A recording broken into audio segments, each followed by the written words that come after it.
Solomon shows us that the key to understanding life is to start with God's purpose and work out from there, because God has an appropriate time for all of life's activities.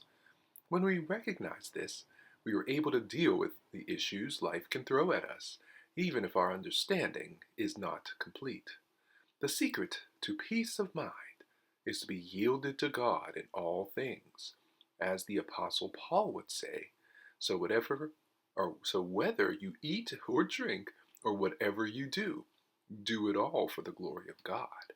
Which brings us to our key verse for today, which reads, "For everything there is a season, a time for every activity under heaven." Ecclesiastes chapter 3, verse 1. God has a plan for all people. He provides cycles of life, each with its work for us to do.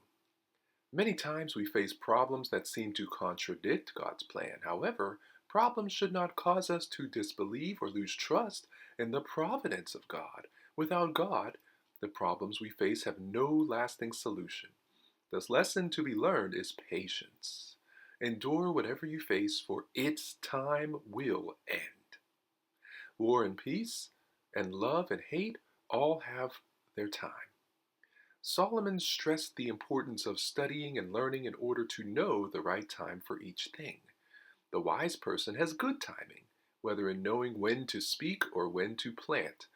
One could take the rhythm of time as a gift.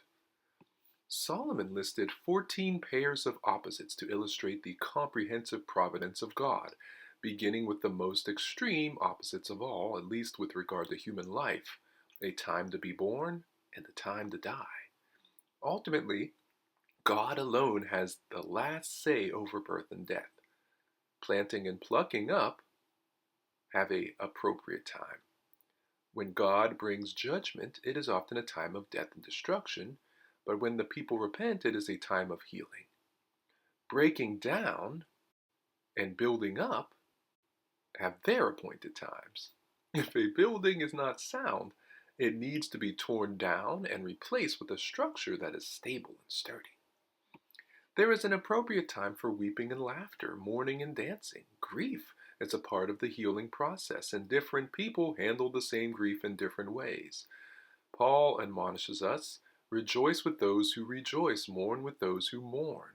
Because we are under the providential care of God, David was able to say, "Weeping may endure for a night, but joy comes in the morning."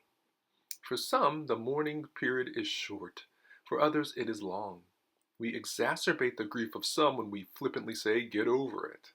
But on the other hand, we must be careful to encourage those in mourning not to languish in their grief.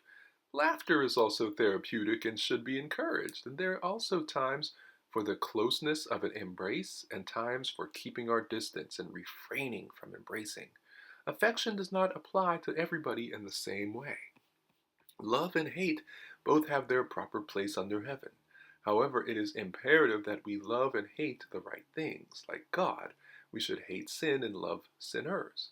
The Apostle Paul says love must be sincere, hate what is evil, cling to that which is good. To hate evil is to protest it and to work against it. For example, racial segregation was an evil that plagued American society, and the civil rights movement emerged to protest and dismantle this injustice. The protesters hated segregation, yet they demonstrated love toward their segregationist oppressors. So here's our lesson.